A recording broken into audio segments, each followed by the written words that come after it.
Welcome to Mendezville Live, with something to talk about. Here is Rudy Mendez.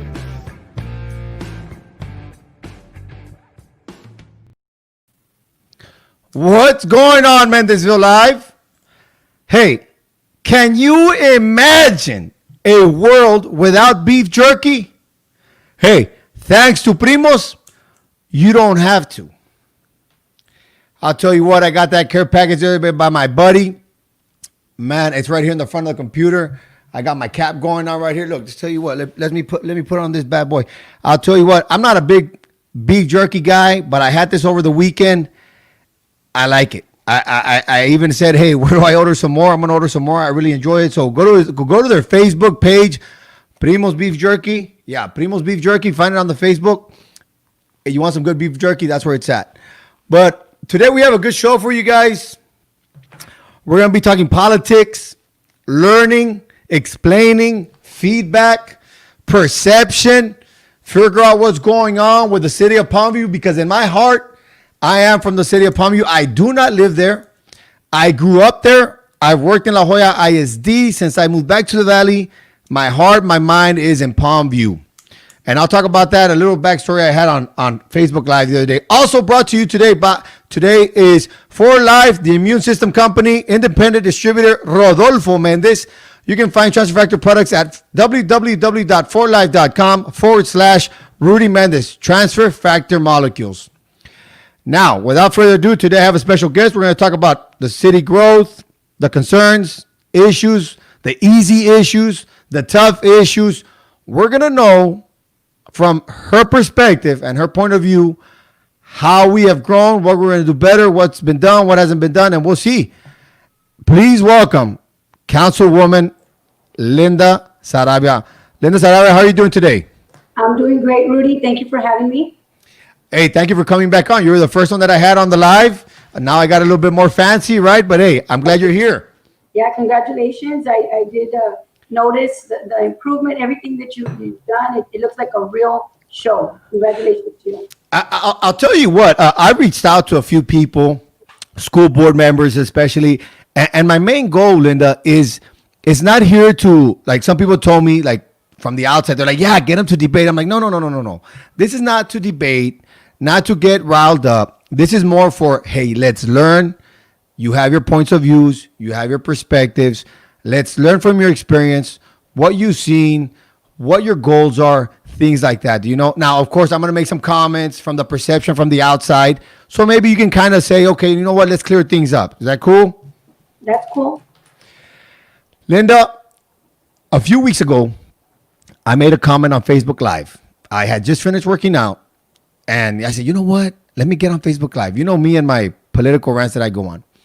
And I said, you know, let's just get it started, you know. And I said something in the effects of, I don't think Palmview has shown a lot of growth in the past 20 years, 30 years, you know, not the past 4 years, but I'm talking about as a whole. I went off to college. I came back, I went and worked at 3 different universities. I came back to the Valley, back to La Jolla ISD, back to this area. And I feel that it's very the same. So small growth. But see, that's my own personal opinion. So in my mind, I get into the politics. I got J.O. Perez to blame for that. So, you know, he created a monster by accident. I took the reins after that. I went to one shindig.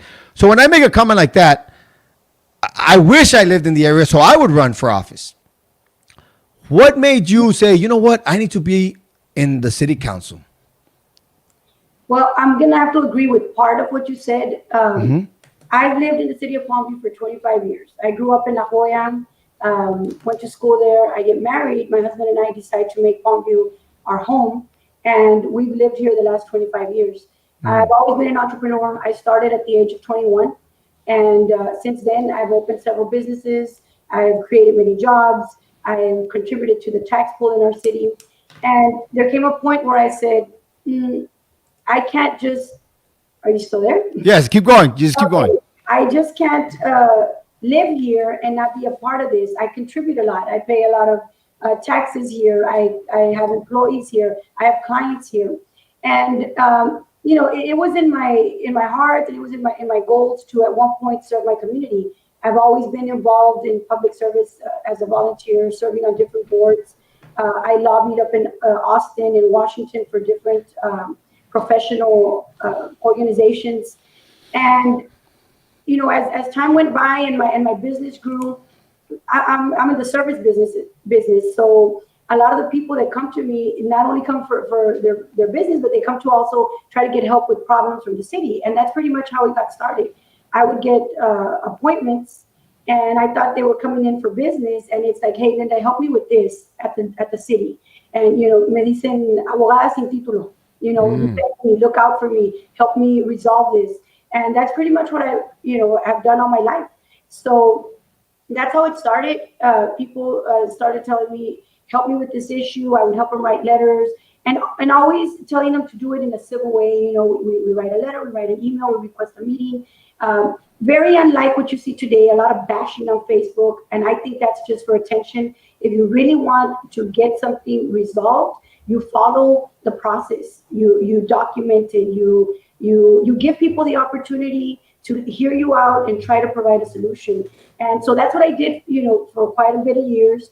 I started to get closer to the city of Palmview, working with them because I had this idea of having a chamber of commerce in the city of Palmview. I would join other cities at their chamber of commerce. I would join other professional boards, but there was nothing in my city. And I felt like I was giving too much of my time, my energy to other areas, having a need here in my city. So I started talking to different people, telling them, we need a chamber of commerce, and it would fall on deaf ears. It took, maybe about 6 years before we got a meeting arranged at the city of Palmview. They brought in a lot of merchants.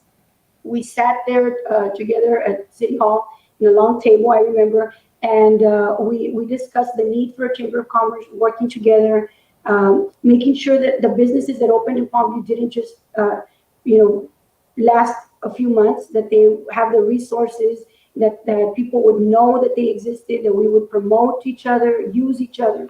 And that's where it started. I started to get to know the people at City Hall. And like I said, but at the same time, people coming to meet with me, telling me, there's this program by the city, but it's closed up. Nobody found out about it. They gave loans to their friends, but not to the general public.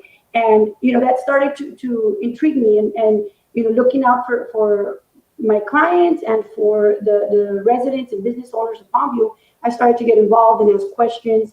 And it took a couple of years until right before that I decided to run, that I asked for public information records. And I discovered, that prior, like years before, I had been invited to a meeting to find out about a loan, which is called the revolving loan program, that's supposed to help business owners expand, create jobs, and create sales tax. And I went to that meeting to find out about it. And I remember the director telling me, hey, ma'am, what type of business are you going to open? And I said, no, I'm not going to open one. I already have one. So what are you doing here? I said, I came to see how this is going to work. And I came to see it so that I can hold you accountable and make sure that you do give these loans according to your guidelines. And she just kind of took a step back and she said, okay, what's your name? And where are you from? And so I started telling her, and she started to make like, oh, I'm related to so-and-so, and I know you're trying to put me at ease. But nonetheless, I took my guidelines and went back to my business. I waited to see how these loans were given. And of course, it was very hush-hush. Some people even got, to go without paying for 2-3 years. Imagine getting a business loan and not paying for years. So a lot of the people that were denied this opportunity started to look for me and said, Linda, we need you to run for office. We need you to represent us. We need you to be in there, to be our eyes and ears. And that's pretty much where it started. I believe that when somebody runs for office, you first have to put in your time serving your community. Like I told you, I'm one of the founding members, the founding president, the Chamber of Commerce back in 2011. And I decided to run in 2016. So that's pretty much where it all started. And we had a lot of momentum back in 2016, like I said, and we still do. Back then, I also felt like you. 20 years, the same people, no change. And when I came in, that's when I discovered why there was no change. That's a very interesting comment you made there at the end. You discover why there's no change. And see, most people right now watching or will watch later on tonight or watch tomorrow or in the following week, yeah, the feathers are fluffed. They're already a little upset. Like, how can they make that comment? El que nada debe, nada teme. Exactly. El que nada debe, nada teme. I discovered why. Well, I'm pretty sure you're going to ask me and we can get more into depth with that. I'll follow your lead. Yeah, let's get into that in a little bit, because that opening statement you just made, or just sharing your history, it's very interesting because, for example, one thing that you man, we're gonna be here a good 3-4 hours. I might have to push back my next guest. I have a guest at 10:30, but either way, no, we'll cut it. You mentioned the social media and a lot of comments. I don't mind the educated comments or, legit, hey, that's your concern. Whether you know or you don't know the backstory or the ins and outs, but it's a legitimate comment or concerns because people don't know. Like me, I make a lot of comments because I don't know. So I make them, right? And people have called and they're like, hey, Rudy, this is the way it works. This was going on. I was like, all right, cool. At least now it got figured out. When you talk about social media, I like social media because it kind of helps holding people accountable. More voters, more people in the city, more citizens are finding out about why there's no progress, what is being kept hush hush, what kind of contracts that are legal but ethically they're not correct. We're finding out about these things. And I personally, when I started hearing this, I was like, wait a minute, how can people not know? And I said, well, I'm not going to be anonymous about it. I'm a professional. I have a master's. I have good character. I might have a out there personality, but most people that see the show, they know I'm out here for good for the people and the city and the district. When you say that, you're referring to in general. You're being specific to the city of Palm Beach. No, in general, because I understand, and you know what? Like even a few days ago, I was talking about this. I remember being on the other side. I remember, like I told you, I opened up several businesses. There was a time when it rained and there was a flood and the water went into my business. Yeah. And I was very upset because I called the city. I wanted sandbags and the city didn't have any sand. And I went on a rant. Yeah. and I was saying, I pay over $20,000 of taxes and I cannot get sandbags. And I understand that it's through our frustration because I want to solve my problem right now. And I want, where I pay my taxes to help me. And that was, I've been on both sides. And that's why I like to say this and I repeat it. I am a regular citizen just like everybody else that got involved, that got elected. I wasn't born into politics. I wasn't, I went through the steps. A citizen that was uncomfortable or unhappy with the current situation and said, okay, let me do something about it. And I think it's all valid. But what I mean is, if your goal is to try to find a solution, you go through the steps. If you don't find your solution, then, right. You expose the entity or whatever. Right. And I'm sure people hearing this on the other side are like, they have their own opinions, they have their own perspective, and maybe they can come on the show and clear things up. I've invited people. I'm here for people, the citizens, to understand and how to vote, what's best for the community. And let me interrupt you real quick. Go ahead. You said because of social media now, people can express themselves that there is no progress. Well, just the fact that there is a Facebook for the city of Palmview, that's progress. There was no platform for our community to express themselves, whether it be positive or negative. It had to be in a meeting, and the meetings weren't always posted. So that is something that we are very proud of. 2016, we started with transparency. Our agendas don't just come with our items, they come backed up with everything that's going to be discussed, and it's available online. We didn't have a website, and we didn't have a Facebook page. And the ability to do that is progress. That is progress. That is some kind of progress. Yes, no doubt about that. I know it's helpful for people that are really interested in the issues. They get to listen to you guys go at it, whether it's nice and professional and nice and cool or nice and heated, the way the ambulance issue was the other day. That was pretty cool. But hey, either way, they get to see. They get to see because not everybody makes time to go to the meeting, to like the city, like those You go meetings. to City You can see Hall, it. yeah, it's tough, and now it's in the convenience of their own home, their Yeah. phone. So I mean, that's something that we wanted to bring our city into the next century and make it accessible to all our constituents.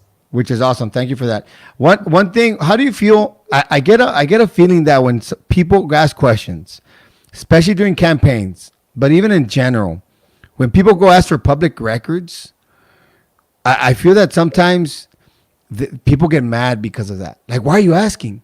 Well, that's their right to ask. It's like, why is Rudy doing this, and why is he trying to put us in a bad situation? I'm not trying to put anybody in a bad situation. I want information, and it's okay to ask so we understand how to vote, right? So how we can grow better. So what is your take on when people ask for public information, public records? I think that's great. I think it's their right, and that's another thing we're proud of, that we make the process a lot easier.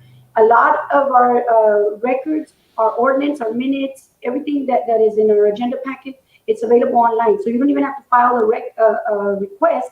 You can just go online and print it. Like I said, a lot of our ordinances, when we came in, and I'm going to be sharing the things Go ahead. Yeah. we implemented. When we came in, we would ask, okay, do we have anything on this? Oh yeah, there's an ordinance. Where is it? Can't tell it. There was boxes and boxes and boxes of documents for years that were stored in a storage place. About 2 years ago, we had city manager Leo Olivares, very, very experienced, and he had worked at different cities. He told us about something called codification. What that does is you get all your city government records, documents, and you put them by code, you codify them so that they're easily available. It took about a year to get all that organized, and also having a very experienced city secretary. We recruited and hired a very experienced city secretary that had worked at McAllen, as a matter of fact. She came with a lot of experience, and she helped organize all of that. So, those are things that are now available to our community without having to go through so much red tape. Nice. I like that. And that's true, because there's a lot of red tape. I've heard from other places. When you talked about, is this just Palmview or La Jolla? No, it's in general, because after hearing so many stories, like I say, I'm a basketball ref, and I get to make good acquaintances across the valley from different cities, different districts. And man, there's some out there that you're like, man, they would do so much better if they just ran things a lot more professionally, but whatever. That's where we're going. I know you talked about you hired a secretary that did awesome. I know there was a finance person that got fired or got let go.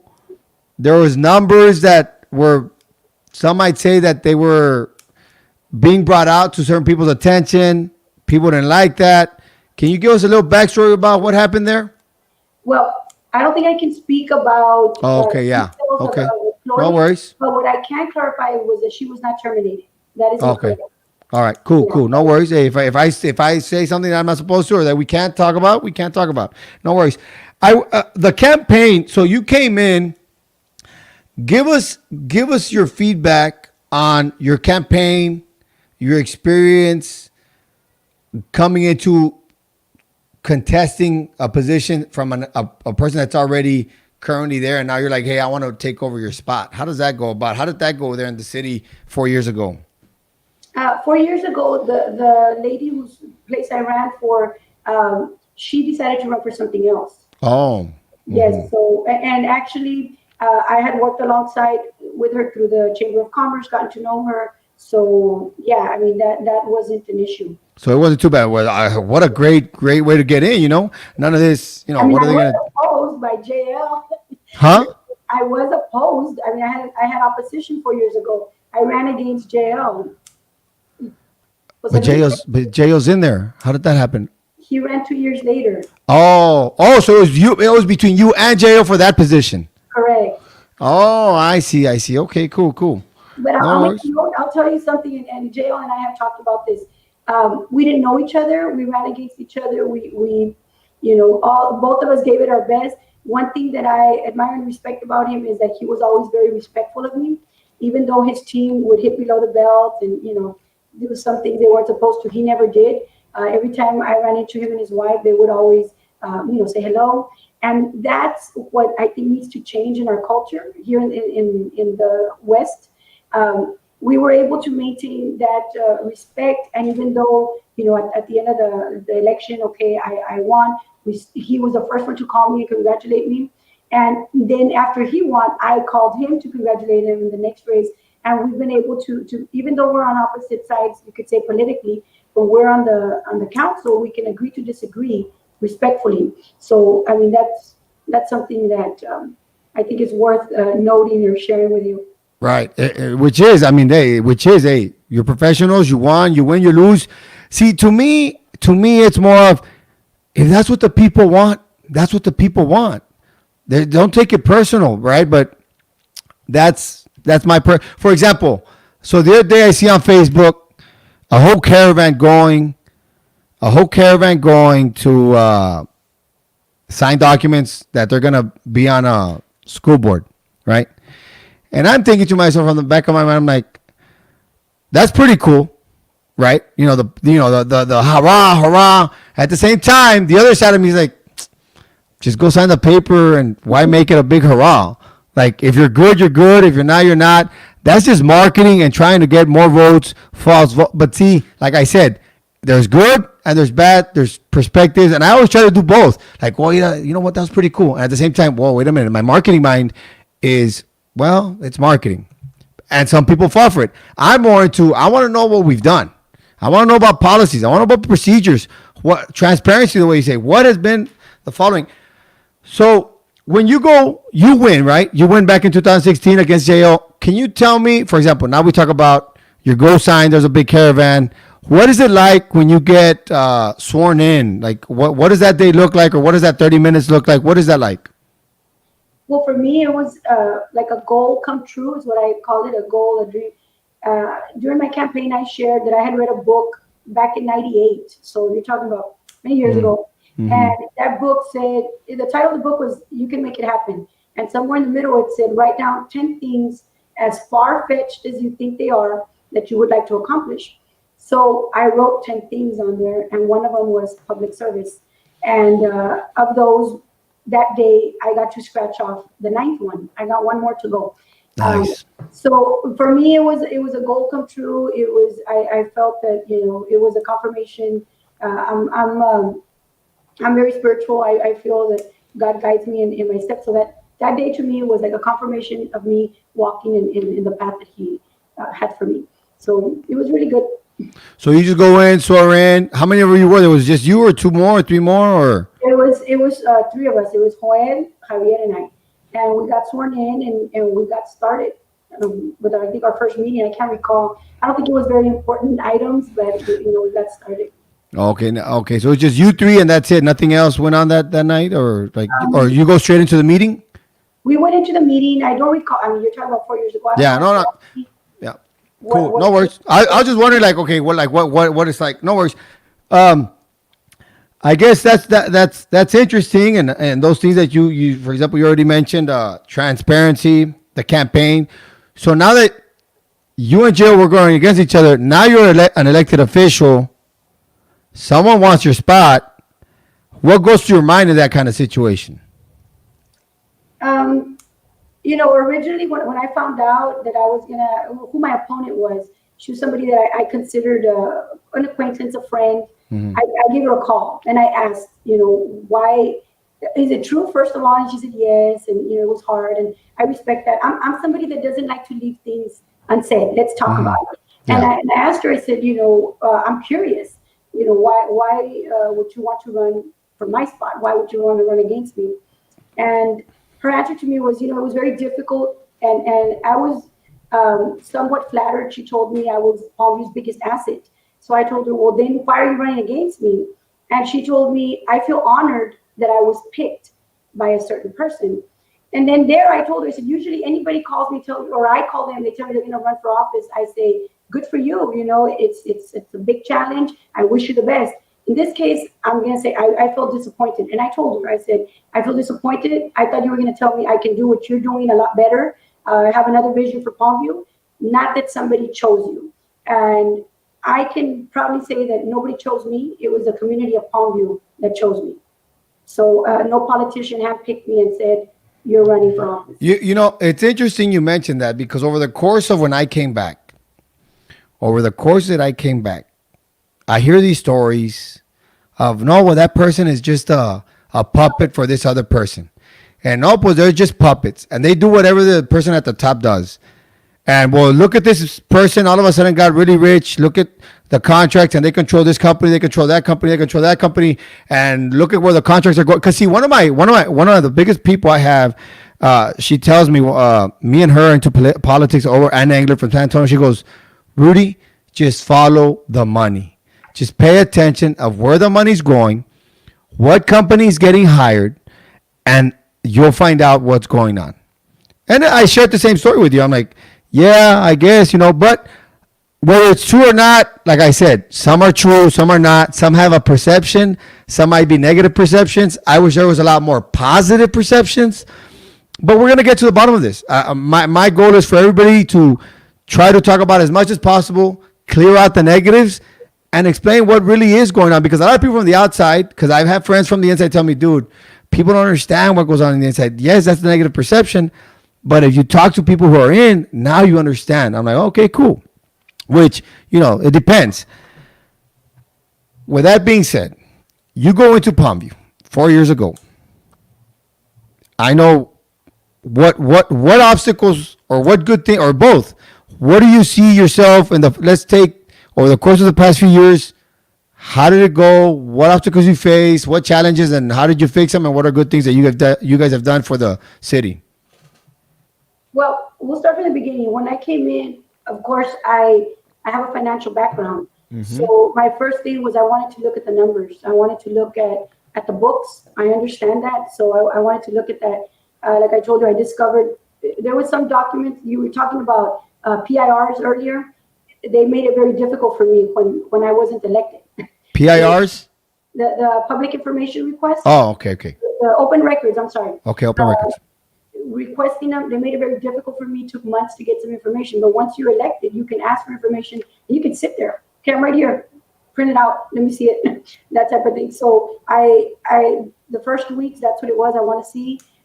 There was different sets of books in different places. And it was just very hard to get a clear picture of where our city was.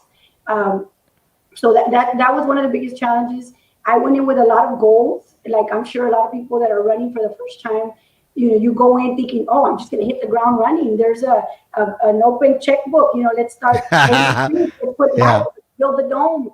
All these things. But Mendezville style. But the reality is, you get there and there's a lot of disorganization and mainly the wrong people in the different departments and without the experience. And so, you can't blame them, but we needed to take it up a notch. And like I told, the first year or two, and perhaps some of these things are not tangible, not visible, but there was a lot of organization.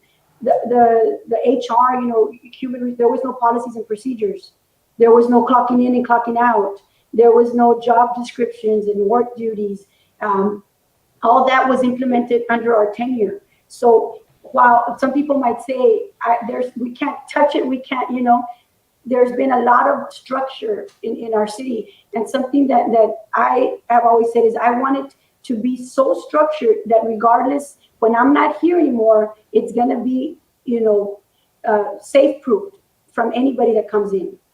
You know what? It's funny you mentioned that. And you're right, though, because there's a few things that are going on in my mind. But let's touch on that last one you talked about. If you, let's say the opponent wins.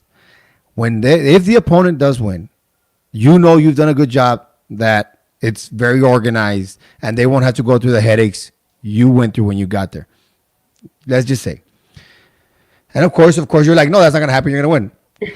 It's funny you back our city another 20 years. Right. So it's the reason I bring that up is because one of the most one of the better compliments I got when I left one of my universities, I developed the program. I helped the program out. I got all these policies, procedures, these trainings, all these things. And I leave. I go to San Antonio, and I get a little bit of phone calls for about a good month and a half, 2 months. Hey, just double checking, and you get those phone calls to make sure that they're doing it correctly and everything's going well.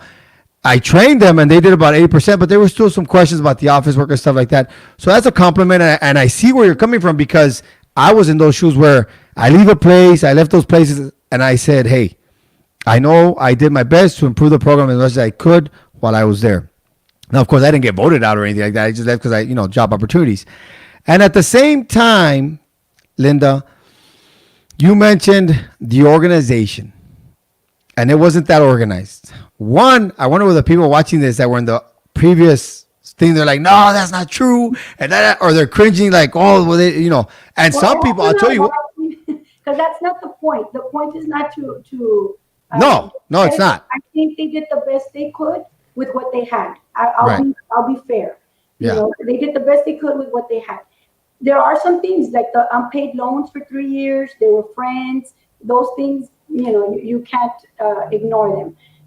But other things like not having the policies and procedures, they're some inherited from other people. I can't tell you why, but I do think I try to see the best in everybody and think that they didn't do it on purpose. Perhaps they didn't know. Right. See, and that's where I was going with another one of those points is there's a new board comes in, and all of a sudden there's a change of guard and new people come in, whether they're fired or they leave on their own. To me, on a very personal note, I don't like it when that happens in certain extents, when there's very good people in director positions, assistant director positions, finance, whatever positions they are, and they're good at their job. That's the one thing I don't like about politics, where, whoa, he was against us, we're going to fire that person. Hey, wait a minute. The person's good. For example, I think I'm a pretty good coach. And if Mendezville, or even, I was promoting Ever Villarreal back in the day when the commissioner race started, I had no idea what was going on. I was just doing, it was entertainment for the most part. But for me to get fired over me, let's say Ever loses, and for somebody to say, well, no, now we're going to let you go and we're going to move you to another school. It's like, wait a minute, my political views and who I want to vote for should have nothing to do with how good I am at my actual job. And I think we need to for politicians out there, whether you're on a school board, a city board, we would be so much better if we just stop doing that. I remember I went to a campaign once, right? Somebody said, hey, go check out this campaign. So I went in, this little, people have shindigs. Some guy starts talking, no, hey, the first thing we're going to do once we win, I'm going to get rid of this guy, I'm going to get rid of that guy, I'm going to get rid of that guy. And in my mind, I'm thinking to myself, okay, first of all, I can't come back to these things because I don't agree with thinking like that. And second of all, I was like, wait, two of those people you just mentioned are really good at their jobs. Like, why? Just because they're against you doesn't mean they're not good at their job. And I think we have, we're talking about the 20-year growth. I think we would have so much more growth if we stopped thinking like that. But that's besides the point. Not everybody thinks like me. Not everybody's part of Mendezville. So whatever. I agree with you. But the other side of that coin is that politicians shouldn't also hire people just because they're their friends and they're not qualified. You do a disservice to That's a great point. And that's why you also have a lack of growth for 20 years in a city. So 20 years prior to 2016. Yes. So that's also something, one reason that I can tell you that we're very effective, nobody's going to fire me if I don't do something that they don't like. I'm independent. I have my own business. And so does, the other Commissioner Garcia on the council. And even though Commissioner Ramirez is on the school, works for the school, he's somebody that doesn't, it doesn't affect him when they threaten or something, they're going to fire him. I mean, we've done it in 2016. Everybody was against us. Everybody. Mm-hmm. Everybody. We were alone, and we triumphed. I think that the community of Palmview, we have a lot of educated people. And what I mean by educated, they do the research. And they want to know that the person that's going to represent them is not going to be coerced, is not going to be intimidated by loss of job. And that's very important. Very important. That's very important. And I know I've actually been called or texted like, dude, aren't you afraid of losing your job? And I'm thinking, I'm not doing anything wrong. I'm not doing anything wrong. It's just a nice little show to supply information to the voters. But that's my own personal view. It's interesting you talk about unpaid loans. Over the course of your 4 years, there's been decisions made. How, like what I hear in on the word on the street, like on Sesame Street, the word on the street is there's decisions that were made, whether it was before by your current council or before. Can you explain to the voters or the community that how like you buy something, you make a purchase? Is it, how do you pay for that? Is there interest on that? The payments, how does that work on a financing level? Because those are where the taxes, we're talking about taxes earlier, for people that are concerned about budgets, how does that work? Well, I mean, that's like you said, we're gonna need 3 hours for that. The different revenues of income or different sources of revenue for the city come from different flows, right? From different places. And it's different. Like there could be a loan that could be no interest. There could be a loan that's very low interest. It all depends on the market. Just the way when somebody buys a home and the mortgage that they get, it all depends on the market. So it just depends at the time that you apply what interest rate you get. So you're talking about the city buying things with a loan. Is that what we're talking about right now? Well, yes. Okay. They're guaranteed like by future revenue. Some is. It all depends what specific thing you're talking about. If it's the vehicles for the PD, they're paid over 3 years, 5 years, depending. If you're a property, it also depends. I mean, if you've got a certain amount to give down and the rest is financed, it all depends on that. Speaking of, you were saying earlier about the finances, some things that set us back as a community and that when we came in, another challenge was that we kept getting bills. Like imagine you buy a business and you think you're ready to start working it and make profit eventually, have money to do the projects that you need in the case of a city. Well, we'd get surprises every other month. It's like, okay, look, these equipment for the police department wasn't paid and it's from 3 years ago. Boy, what do you mean? Let's research this. Are you sure there was no payment? And so it'd take a while for them to research. No, we owe it. And then there was, a loan for payroll taxes. Prior to us coming in, prior councils, they did, and the prior finance person didn't even file the payroll returns. So that caused penalties, interest, and they weren't paid at all. And so there's these loans to pay those things. And then on top of that, they were called. And so we just had the first year was just one financial emergency after another of surprises, that we're getting from previous years. So asset forfeiture, they misused the money. Every source of revenue for the city has to be treated in a specific way. You have to follow certain guidelines. If not, you lose the opportunity to use it. Like you probably saw in the news, the asset forfeiture. It was used for the wrong purposes. Therefore, they had to do a review of it and make sure that everything was fixed until, to get us reapproved and get us working on that. So that was something, negligence, I don't know what you want to call it, intentional, whatever it was, that caused our city loss of revenue. Can you give us some examples of those things that it was spent on? Huh? The examples of what it was spent on? Like those forfeitures or what was costing us money? No, you see, asset forfeiture is it's a program for the police department to get some funds. Police department. So the police department gets those funds, but they're restricted. You can only use it for some things. And just like many other programs in the city, they were not used for those specific things. They were all put into a general account and used for everything. Pues qué padre. To hire, to pay for payroll, to pay for travel, to pay for conferences, things like that. So that's something that we did.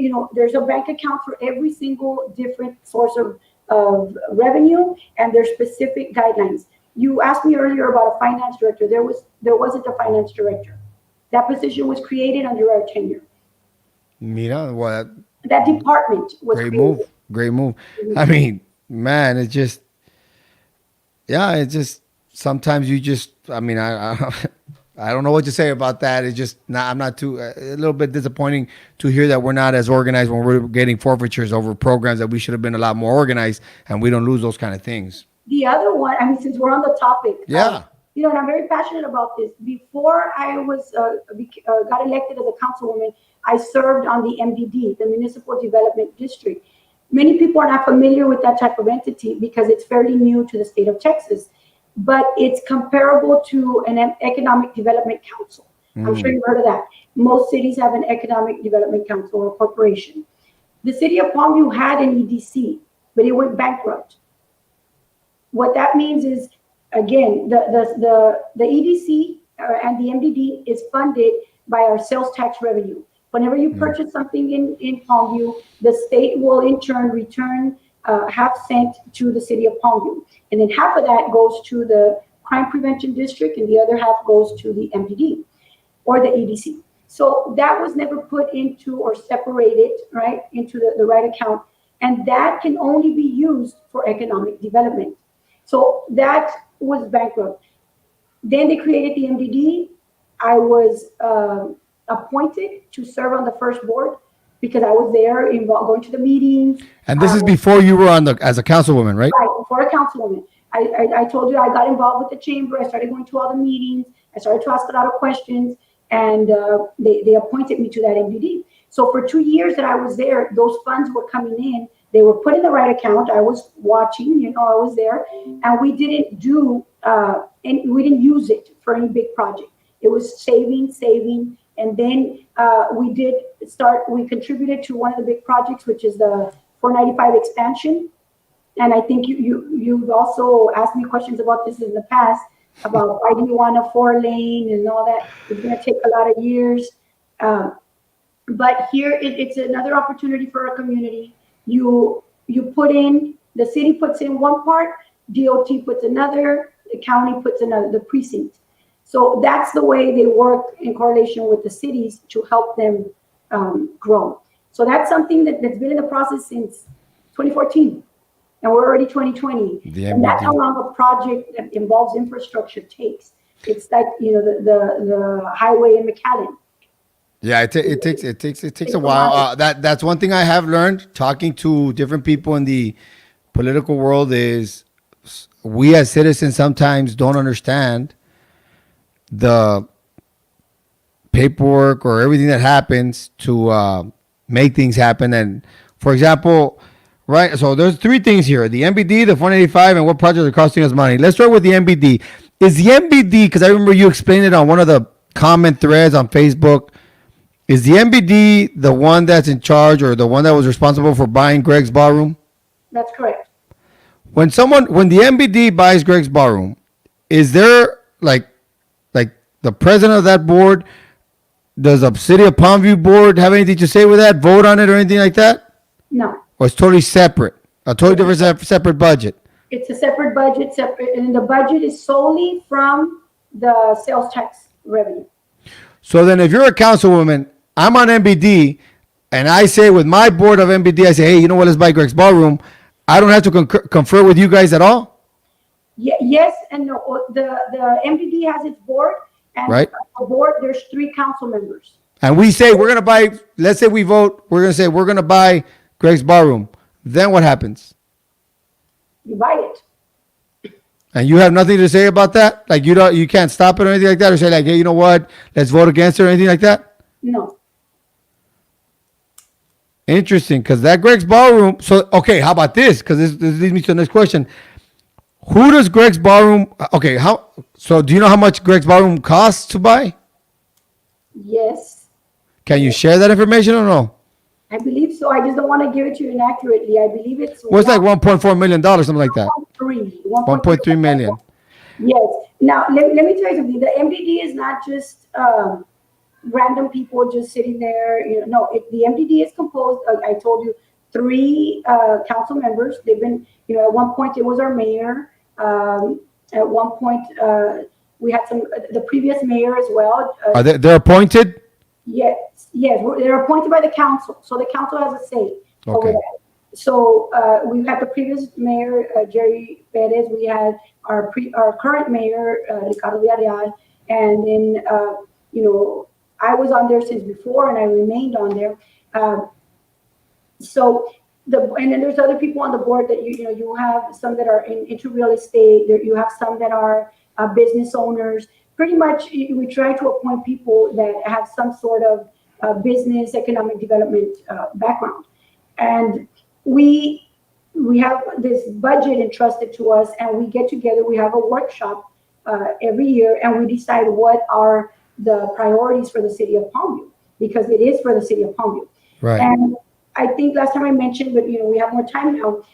Before we got to that point of purchasing this property for the city of Palm, the MDD, we had different studies. You have what is called the leakage study. I told you about that. That study finds out where are the people from Palmview, the residents of Palmview, going to spend their money. That's a leakage. That means we're giving our sales tax somewhere else so that they can use that for more economic development. So in essence, that we're cheating ourselves. Instead of keeping it here in Palmview, that's why we push shop local, stay here in Palmview. Okay, we did the leakage study. We also did another study that was conducted by UTRGV.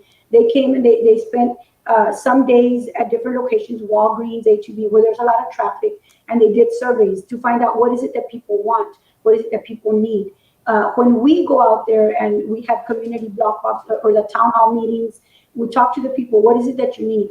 What is it that you want? We have a need, we have wants. Some of the things that kept coming up, we want more options. We don't have any dine-in restaurants after 6 o'clock, 7 o'clock.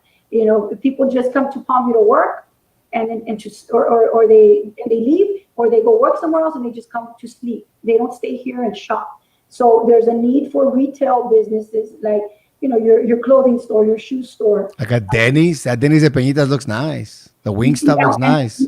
All that is nice. And I'm not going to lie, sometimes I'm a little bit jealous, but I'm also very proud and happy for our neighboring cities. But shout out to my boy Rigo Lopez, great mayor at Peñitas. But then that begs the question, why was Palmview overlooked? Why was Palmview overlooked? Well, let me tell you, we don't have a sewer project. We don't have the sewer. A lot of these, we had McDonald's that wanted to come into the city of Palmview for many years. We've had meetings with them, and we've showed them different properties. They have their eyes on one, but you know what? There's no sewer or different issues. So Peñitas has a sewer.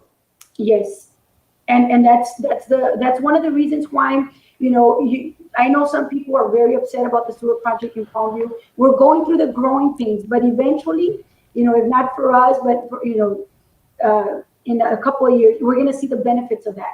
Of course, the health issues, when it rains, what happens? The flooding, what happened? We had the overflow of the septic tanks. Nobody wants that. That's going to be... Nobody wants that. It's going to go away once all this is connected. And once the sewer system is done, who's responsible for the sewer system in the sense of completion of the project? Who is that?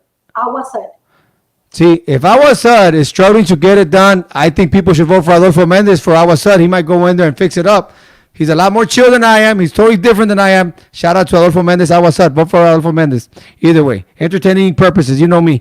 So Awasad is responsible for that. Now, here's my thing.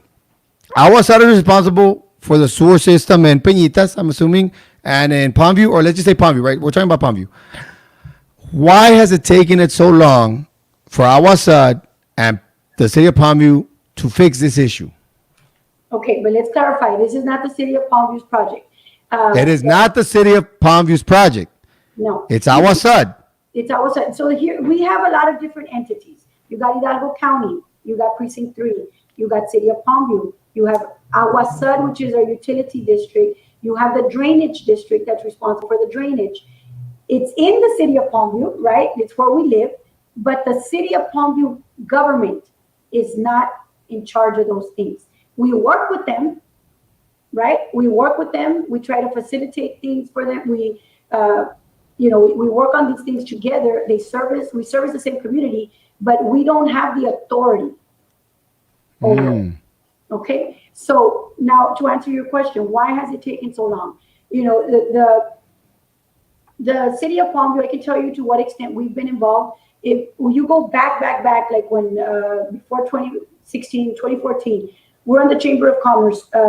I was the president. Joel Garcia was one of the members. We had a lot other members on there. Mr. Leo Lopez.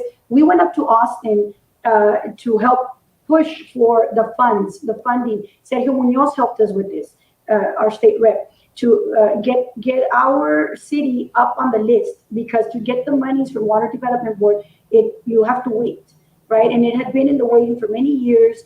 Previous councils had tried to get it. Ricky Villarreal, back then when he was a commissioner, was also fighting for it. It took a long time. They're pushing for it. It finally gets approved. There's a lot of different entities involved. Texas Water Development Board, and then you got Aguasad. Some of the things that happened, there's been issues with the contractor. There's been issues with the previous boards from Aguasad. And I'm talking years ago, had their plans for this dream, for the city of Palmview, which is a great dream. Unfortunately, when the contractors went in to execute this plan that they had in their hands, what they found underground wasn't exactly what they had on paper. So you don't know these things, you don't see these things unless you're like really, really involved, in the process. I have to learn about it because I asked the same questions and I was as frustrated.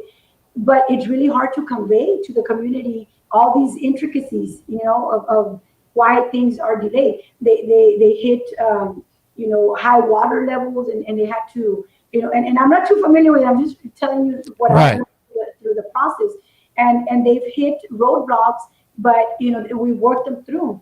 The best thing that a council member can do for their community is listen to them and relay the message to the entity that can help them.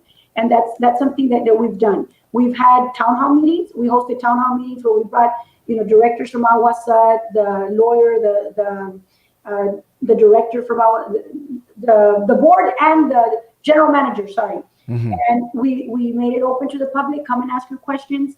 Some of them didn't show up, some did. And the people, we took the hits. People were mad, but it had nothing to do with us. Yet we're standing here. We're going to take your concerns and we're going to try to do something about it. And what did we do? We took them all to our side. This has been a lengthy process, but in the last 2 years, we've set up, or the last year, we meet with them weekly. Although it's not a project, but we meet with them weekly. We have people call to City of Palmview. We don't tell them, it's not our project. Give us your problem. It gets emailed or it gets written down so that when they come together with our side, they discuss these issues. We try to, the City of Palmview tried to give as much information to our community so they could be aware. Sometimes it backfired, like by giving the timeline, mm-hmm. the projected deadlines of and all that, and people would get upset. But the contractors were encountering problems that were unexpected. And then there was rain and there was different things. Right. It's interesting you mentioned, because, to be honest with you, from a political standpoint, I think the uninformed or the perception is our city council cannot take care of the 495 and the sewer. But it's from my hearing, and I think most people that do know, that are in the loop, it's a Aguasad situation.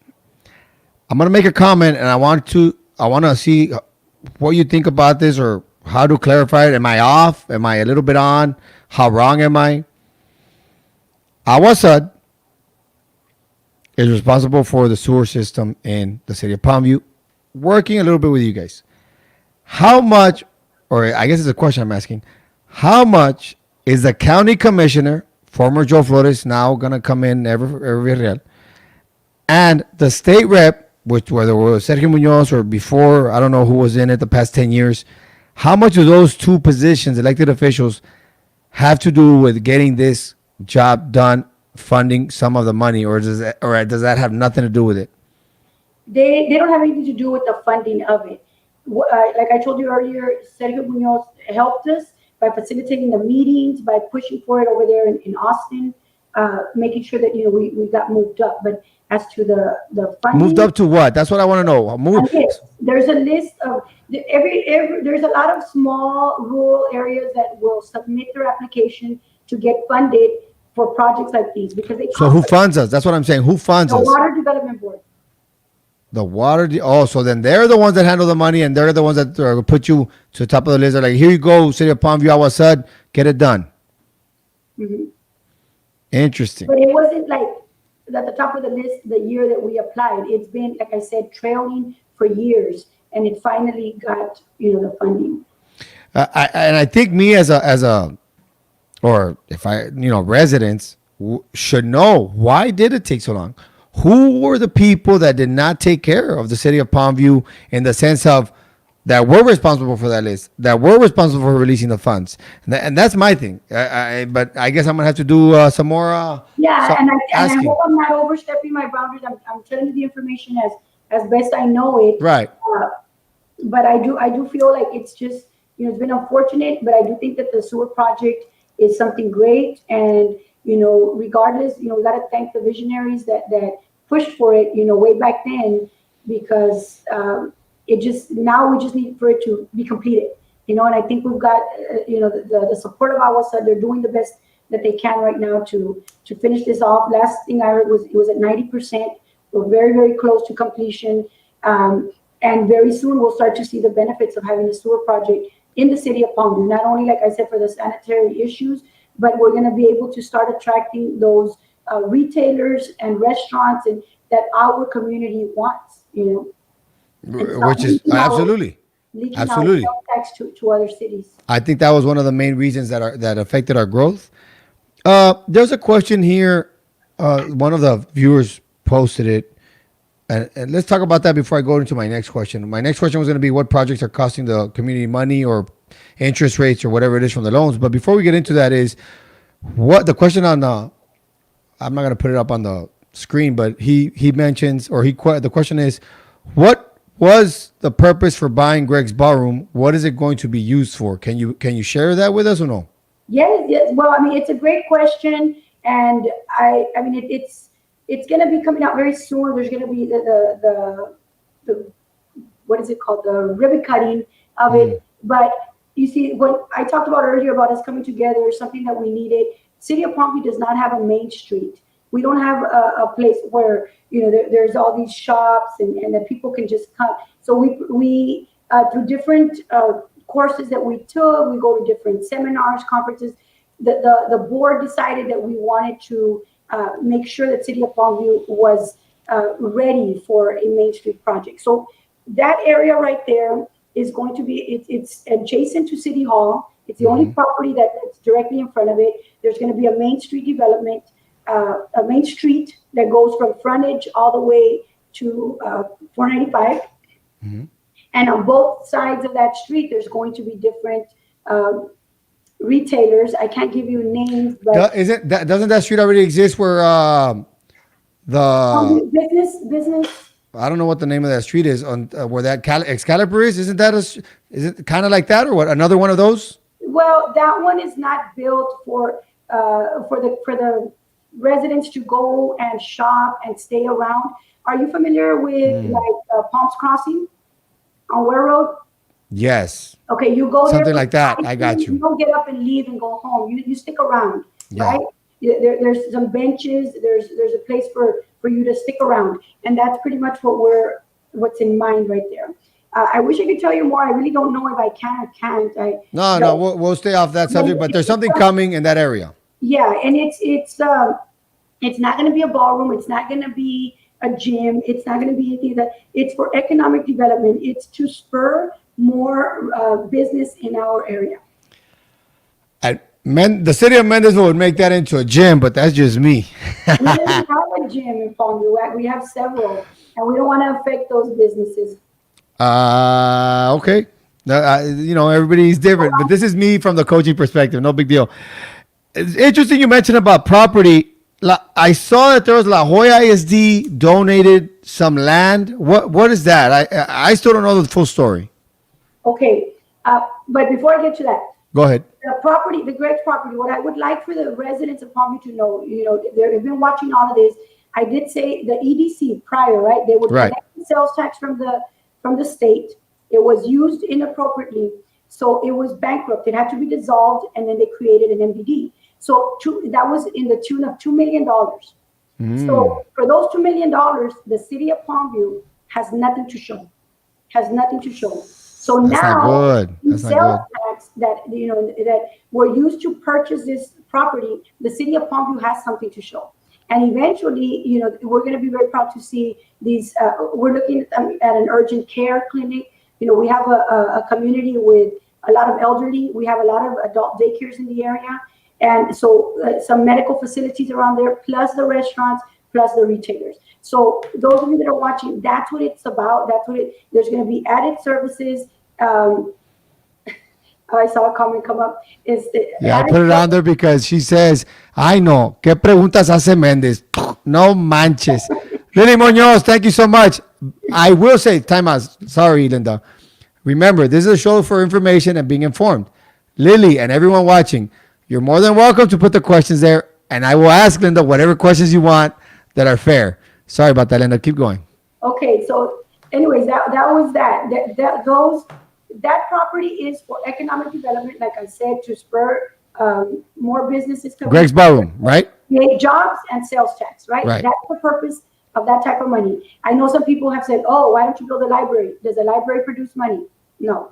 Why don't you, do another gym or a training facility there? For the PD, it doesn't produce money. That would be ineligible, and that's what the previous administration would do, and then we get cut off of all these things. Right. Okay, I see what you're saying. The new one. I told you we had surveys. I told you we had town hall meetings. I told you we had block walks and barbecues with the community. Something that a lot of the residents wanted was a library, a resource center. And that's something that I ran on, and it's a passion of mine. I believe we need to be reading, that reading is essential books, And I remember they told me libraries are obsolete, in the past when I asked for a library in Palmview. And so it's something that I really want to get done before I leave the city of Palmview.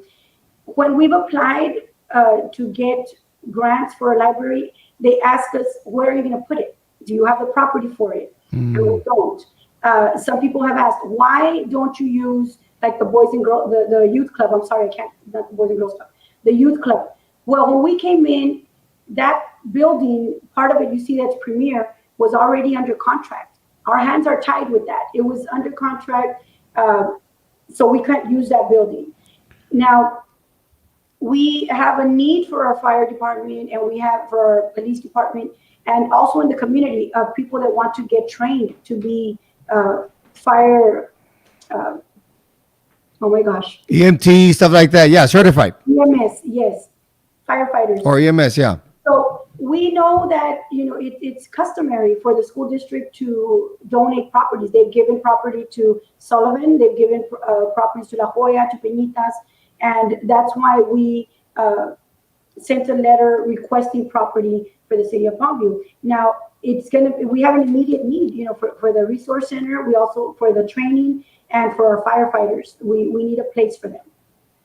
So what we're talking about is that we're going to make a big expense for a library, and ambulances and police department. Not ambulance. I said training facility. Training facility. And it's not necessarily an expense. This was gifted by the school district. And now what that does, it positions us to be able to qualify for grants, because grants ask you to match, and we didn't have something to match it with. And why didn't we have something to match it? Because they left us bankrupt. Remember? Going back. Right. So when you talk about grants, so then if you guys do get this library and this thing you're talking about, that costs the city of Palmview nothing? It depends. We have the property now, so we're in position to apply for it. Whatever they approve us for, that's when the determination is going to be made. If we need to, pay, put a certain percentage, or they're going to give us a full grant for it. So it can, it might not. Depends. Yeah, but it puts us in position to qualify for a grant that otherwise we wouldn't. I got you. I see what you're saying. No, which is, good to position. And that leads me to the next thing. And I still haven't asked this question, but you said when Greg's Ballroom or any purchase that you guys make as a city council and all these things, you got to produce money. Before COVID, were the ambulance producing money, or were we in debt with that situation? Before COVID, the ambulance, the EMS program was 150,000 surplus. Okay. Which is good. You were in a positive. Yeah. And anybody that's in business or that knows about business should know that the first 2 years, it's going to go into paying for your equipment, things like that. Now, I didn't say that the city of Palmview is in the business of making money. I said that the economic development, the Oh, okay. MBD, The the MBD. sales tax money has to be used for economic development. I see what you're saying. Good, Okay, good. Which is good to clarify. Yeah, yeah. I'm getting all things twisted, which is good to clarify. Sorry about that. So, are there any projects that? Well, I guess my the follow up question that most viewers are watching or people on the other side would be, if they're making that surplus, was that before or after you sent it to Alton? before after we sent it to Alton. Yeah, you know how you guys said there's the big hurrah or the big situation with why is it in Alton and all these people. I'm just asking because that's what people are concerned about. Why did we move it to Alton if we're making so much money with it? Right. Okay. I think I explained it the last time, but we'll do it again. It was not moved to Alton. We have our ambulance here. That's correct. The city of Alton had a need. You see, their ambulance service was not getting there on time. They had some problems, and the city of Palmview had the staff to do it. So again, we're not in the business of making money, but we just needed to break even. Nice. Right. So that. They moved that ambulance to the northern part of our Right. jurisdiction because remember the fire district is different from the city of Palmview city limits. So they both service the city of Palmview. It doesn't mean that they're not. It's the same thing as if we would have one at the east side and one on the west side. It's just on the opposite. Right, right. So it doesn't belong to Alton. It services Alton. It's stationed there. But if Palmview needs it, it comes right back to Palmview. I was just Now we asking have one. two. Oh, go ahead. Keep No, going. now we have 3. And I was just asking, just to clarify, seeing that I have you here, I'm sure people are watching, people have forgotten. How much were the 2 ambulances each? You're asking me very detailed. Okay, no, I don't know. Yeah. I Were don't they know. like, the third one was like 45,000. Is it somewhere like the same or is it like 100,000, 200,000? I don't know. New. The other ones are new and they're top of the line ICU intensive care units. Yeah. I think that's what they're called. I hope I'm not wrong.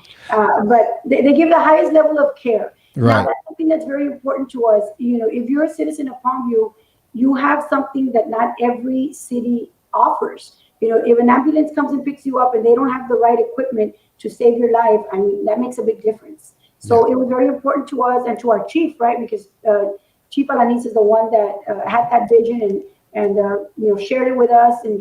And it was very important for us that we provide the highest level of care. I mentioned earlier that in the city of Palmview, there is a high concentration of adult daycares. So that means we service the elderly and disabled. So, it just goes hand in hand that we're able to provide this service. And I'm sure, especially with this COVID stuff going on, it's people have really benefited from that. No doubt about that. And I ask you this, Rudy, even if it costs the city a little bit, would the people really be upset about having a service that saves their lives or their loved ones? That's a double-edged sword because I'm sure people on one side will say no, and some people would say yes. So some people are more into the financing. Some people would want to know questions about like how much did it cost? Are we still paying for it? How much is it costing us? Are we in the negative? Are we in the positive? Are we paying interest?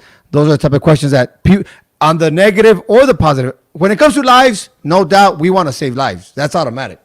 Yeah, and to those people that are concerned about the numbers, we're not 2 million negative like we were with the bankrupt of the EDC and all the loans that hadn't been paid for 2 years. They were brought current within the first 6 months. Are the ambulance under the MBD or under the City of Palmview? City of Palmview.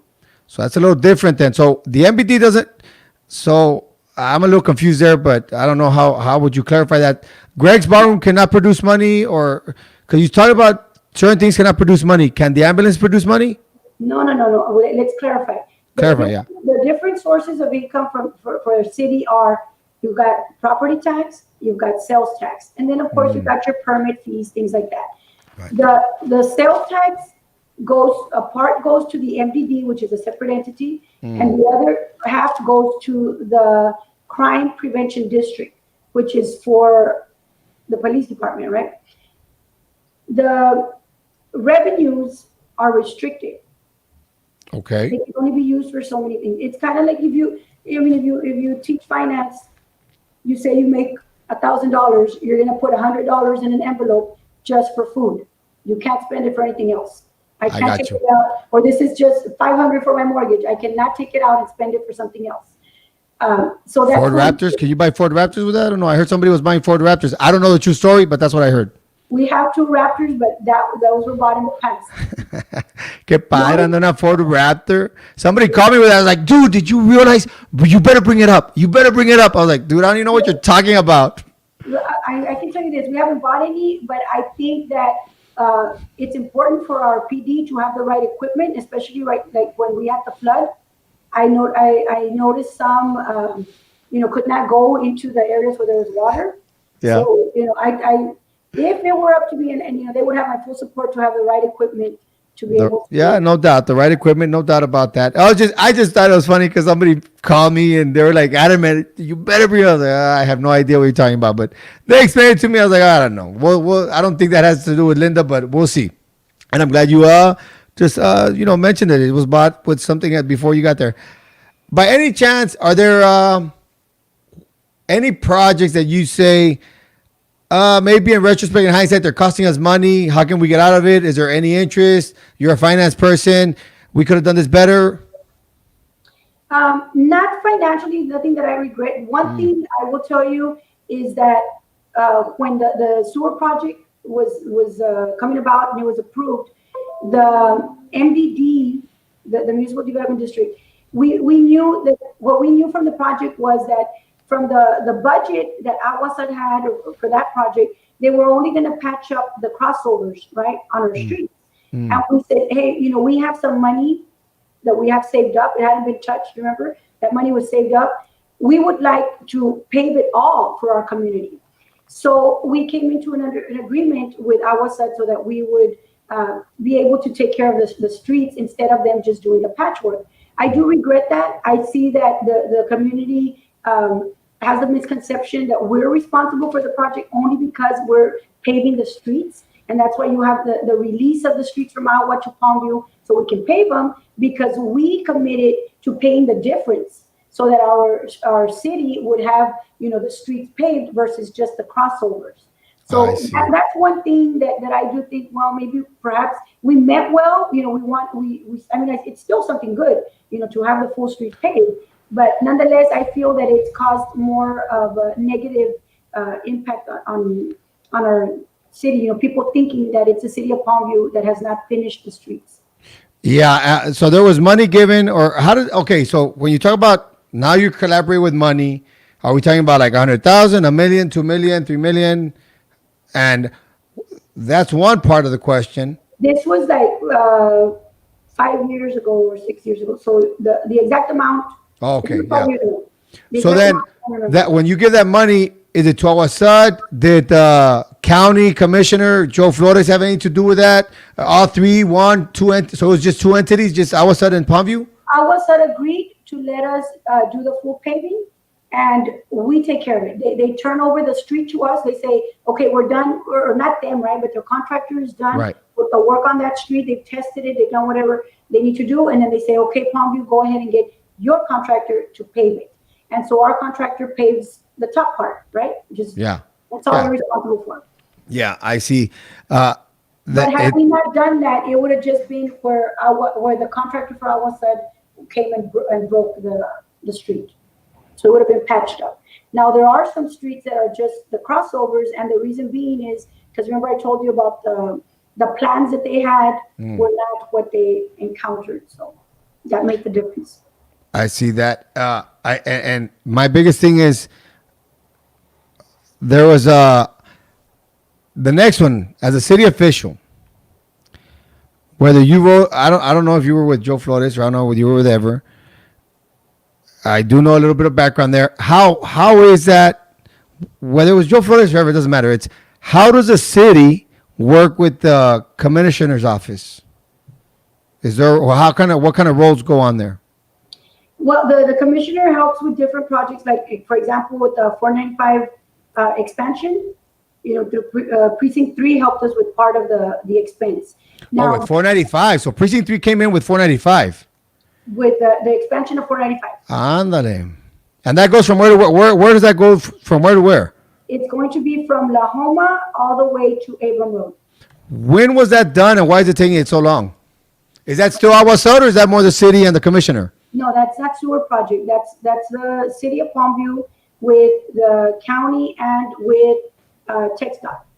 So TxDOT, county under Joe Flores, and city of Palmview. What's going on there? How long has that project been in? Since I believe it's 2015. Since 20. And like I told you earlier, all infrastructure projects take long. They do take long.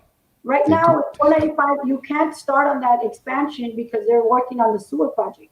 So it would make no sense to fix it right now when it's going to be broken. You know what I mean? Yeah. I see what you're saying. So once that's complete, it'll commence. Now, what that 495 expansion is, I'm sure you've driven through 495 in Sherryland, Mission, McAllen. It's a lot wider. It ends at La Homa. That's what's going to continue. All the way to what was it? To Abram. I guess my biggest thing right now in my mind, I'm trying to go through that timeline is, if it was in 2015, there's a deal made. Was that, and then you say, well, it doesn't make sense to expand it and fix it up real quick because of the Agua Sud. Was Agua Sud done afterwards or before? The Agua Sud goes and gets the, am I saying it right? The sewer? Because sewer and drainage are different, right? Sewer and drainage are different. Yeah, right. So Agua Sud right now is working on the sewer. Correct. So if in 2015, whoever was responsible for, we're going to put in money with the commissioner and TxDOT to expand 495, then I'm assuming my logic here and timeline is, then you already knew Agua Sud was coming in before 2015 to fix the sewer. Am I correct or am I twisted a little bit?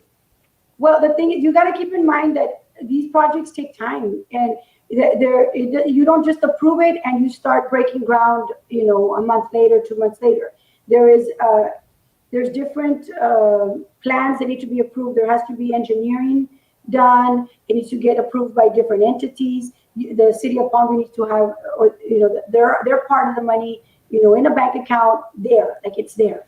They need to know that you have it. And then there's an acquisition part, because some of they're going to expand. So some property, it's going to have to go through some properties. They have to go through all that acquisition. So yes, there was knowledge of that, but the timelines, they run concurrently. While this one is doing the paperwork, the legwork, this is taking place. Now, nobody expected that the sewer project was going to take this long, but nonetheless, it's been adjusted. They're not going to work on it until it's done. It's like me from a personal standpoint is, I guess it's like, you're right. They do take a long time. So then I'm assuming that we know it takes a long time. The elected officials, I don't even like calling people leaders. You're an elected official, right? Very personal situation. Follow the money. My biggest thing that is follow the money. So we're following the money. It's when was the money or when were the deals made to say Agua Sud is going to work on the sewer system, and when was the money and when was the contracts made to say we're going to expand 495? Not that you might have anything to do with it while you were in city council, or maybe it was during your time, or maybe it was before. It's more of follow the money, follow the timeline. Voters need to know this. I don't know if you can tell us about that or not. But that hasn't even been paid for. I'm telling you that the funds that are allocated for that are sitting in an account until we get started. Is there interest getting paid on that? I'm sure there is. It's a saving. It's in an account. Okay, just so voters can know, or city, not even voters. It's just for the community. Whether you guys were, whoever was up to vote, it's just interesting to know what kind of decisions were made. And I don't even. A lot of these things are very common sense. It's like if you're building a house. Yeah. Right. You get your construction loan. You gotta have your down payment. The bank wants to know you have it, because you have to invest in doing all the legwork, but you're not even gonna have the money when it comes time to closing. It's the Yeah. same thing. You're vested in this project. I mean, it's important to the city of Palm Beach to have this. Then show us that you're ready, and that's why it's in that account. That's the way it works. It's not like we did anything different from any other city. That's Right. the way. No, totally. I mean, it's a great idea. It's just my thing is the decisions that were made at the time. But either way, Yeah, and it was done. If I'm not mistaken, it was done by the MDD because that's also for economic. oh, MBD was in charge of that. See, I didn't know that. That's another good point to make. MDD and the city put in a part, if I'm not mistaken. We're going back to 2015, but yeah, it's a project that's in the making, and we have to come up with a certain amount, and it's in the bank. Cool. Thank you for clarifying as much as you could clarify there. Okay, so we're coming to a close. Some pretty good information. I'm sure we could be here another another good hour or two. We can have a follow up if We can't have. Well, how about we do one in about a month? I will say this. You mentioned what's his name? Jerry Alanis. Jerry Alanis, is that his name? I would like to invite him to the show to talk about school board. I know he's a fellow official, Tassel. I'm a basketball Tassel official. I think Tassel's officials try to be the best as fair as they can during a game. I'm sure he has that mindset. It would be nice to have him here on the show to talk about school board. I'm going to have a candidate for the school board up next at 10:30. So everyone's watching. I have one in 30 minutes. Before we go, Linda, I want to say thank you so much for your insight, explaining as much as you could today from the time that we have. Can you give me 2 or 3 things that you're proud of while you've been in office that have been done? Yes, I'm very proud of the transparency. Like I told you, we made all the information accessible to our residents. We have our meetings live.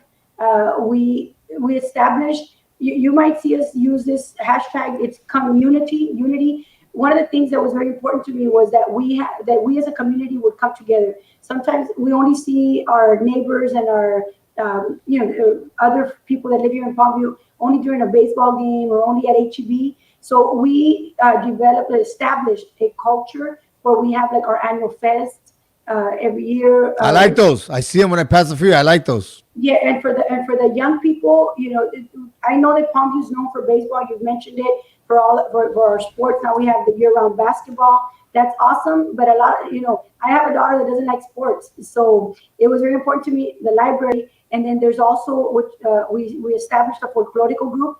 There's Awesome. A lot of young kids that from all ages that participate in the folklorical. That's something that we didn't have. We have the market days. I know that some people say, "Oh, no va nadie." Well, you know what? We all start somewhere. Rome wasn't built in a day, and that's something. I think when somebody says that something like that, you're shunning the small businesses that are trying to expose their cracks, and so we give them this opportunity. The Greg's Ballroom, I saw a comment right there saying you're using a parking lot. It's meanwhile, like we said, projects take time. Rome wasn't built in a day.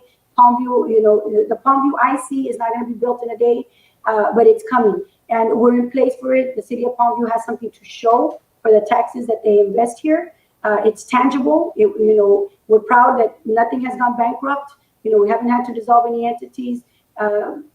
Palmview is thriving, and unfortunately, we've had some disasters, the hurricane, COVID, but nonetheless, our community is very resilient, and I think great things are in store. So I'm proud of just the foundation that we've built, and hope I plan to continue to build on it for our city. Lena Sarabia, thank you so much. Good luck in your campaign, and we'll see. Thank you, Rudy. Thank you. I appreciate the opportunity. Hey, anytime. I like having you on the show. See you later. Thanks. Bye. All right, ladies and gentlemen. So that was Linda Sarabia. Enjoyed the information. Hold on real quick. I like this angle real quick as we close off. I enjoy your questions. I get to see them here on the comment section. Pretty good stuff. Let's be civil. Let's make sure we all try to ask as professional or informative questions as we can. Let's not try to bully each other on those comments. Once again, I have somebody coming in at 10:30. I have another guest. We're going to talk about school board, what the person sees that could be different, some positives, some negatives, what goals they have, I'll be giving her some insight or some comments from a teacher, educator, coach perspective.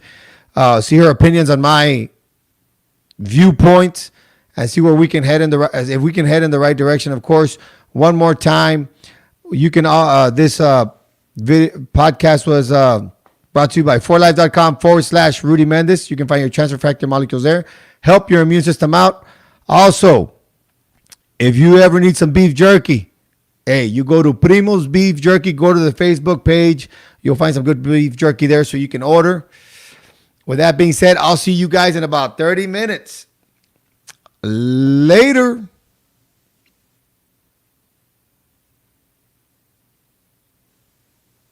I'm not frozen. I'm just looking at the comments and the banner. Sorry, guys.